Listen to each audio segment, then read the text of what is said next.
ಮಾಧ್ಯಮದ ಎಲ್ಲ ಬಳಗಕ್ಕೂ ವಿಶೇಷವಾದಂಥ ವಿಷಯವನ್ನು ತಿಳಿಪಡಿಸಲಿಕ್ಕೆ ಇವತ್ತು ಮಾಧ್ಯಮ ಗೋಷ್ಠಿಯನ್ನು ಕರೆದಿದ್ದೇನೆ. ತಾವೆಲ್ಲರೂ ಕೂಡ ಆಗಮಿಸಿದ್ದೀರಿ. ಇವತ್ತು ಪ್ರಮುಖವಾಗಿ ಈ ಒಂದು ಪತ್ರಿಕಾಗೋಷ್ಠಿ ಮಾಡ್ತಾ ಇರ್ತಕ್ಕಂಥ ಉದ್ದೇಶ ಭೀಮಾ ನದಿಯನ್ನು ನಾವು ಭವಿಷ್ಯಕ್ಕೆ ಭಾಳ ದೊಡ್ಡ ಮಟ್ಟದಲ್ಲಿ ಉಳಿಸ್ಕೊಂಡು ಹೋಗಬೇಕಾದಂಥದ್ದು ಪ್ರತಿಯೊಬ್ಬ ಭೀಮಾ ತೀರದ ವ್ಯಕ್ತಿಯ ಕರ್ತವ್ಯ ಆಗಿದೆ. ಹೀಗಾಗಿ ಹೋದ ಸಾರಿ ಅಫ್ಜಲ್ಪುರದಲ್ಲಿ ದೊಡ್ಡ ಪ್ರತಿಭಟನೆಯನ್ನು ಮಾಡಿದ್ವಿ, ಎಲ್ಲರಿಗೂ ಗೊತ್ತಿರ್ತಕ್ಕಂಥ ವಿಚಾರ. ಈ ಬಾರಿಗೆ ಒಳ್ಳೆ ರೀತಿಯಿಂದ ಮಳೆಯಾಗಿದೆ, ಸಮೃದ್ಧವಾಗಿದೆ. ಭೀಮಾ ನದಿಯಲ್ಲಿ ನೀರು ಈಗ ಇದೆ. ಭವಿಷ್ಯದಲ್ಲಿ ಮತ್ತೆ ಗಂಡಾಂತರ ಬರ್ತಕ್ಕಂಥ ಪರಿಸ್ಥಿತಿಯನ್ನು ನಿರ್ಮಾಣ ಆಗ್ತದೆ ಅಂತಕ್ಕಂಥದ್ದು ಎಲ್ಲರ ಭಾವನೆ.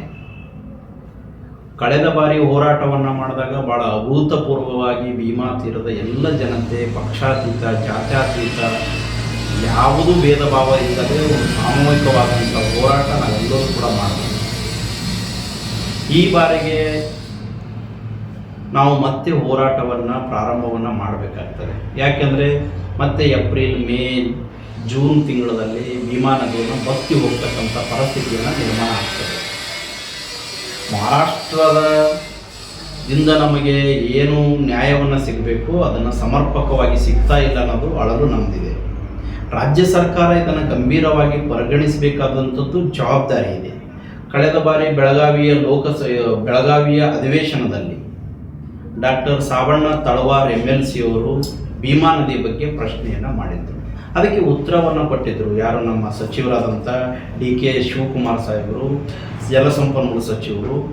ನಾವು ಒಂದು ವಿಶೇಷ ತಂಡವನ್ನು ಕರ್ನಾಟಕದಿಂದ ಮಹಾರಾಷ್ಟ್ರಕ್ಕೆ ಕಳಿಸಿ ಸತ್ಯತೆಯನ್ನು ಪರಿಶೀಲನೆಯನ್ನು ಮಾಡ್ತೀವಿ ಅಂಥೇಳಿ ಹೇಳಿದರು.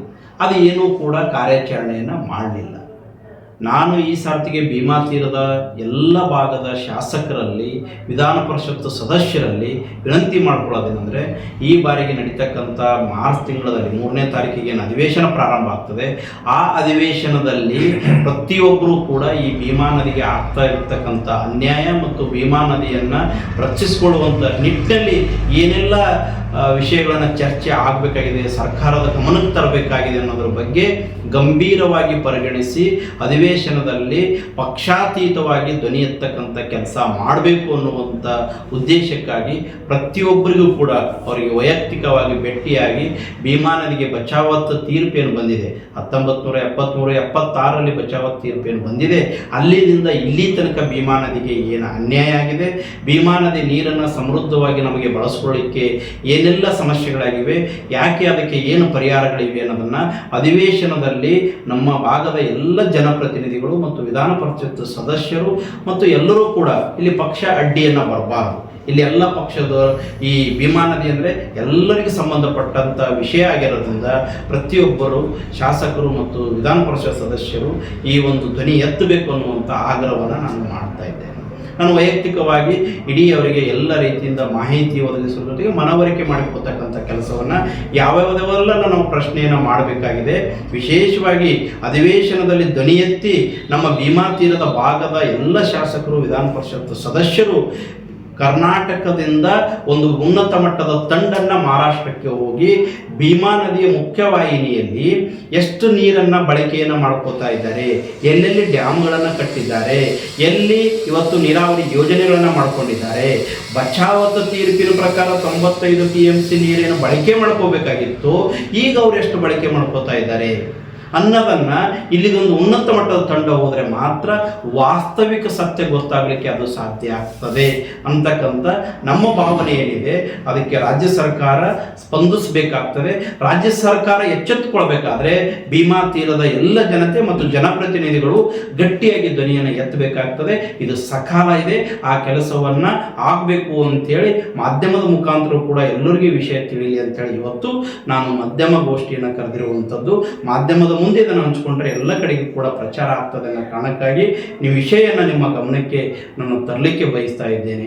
ಅದಕ್ಕಾಗಿ ಈ ನಾಳೆ ನಡೀತಕ್ಕಂಥ ಅಧಿವೇಶನದಲ್ಲಿ ಭೀಮಾ ನದಿ ಬಗ್ಗೆ ಬಹು ದೊಡ್ಡ ಚರ್ಚೆ ಆಗಬೇಕು.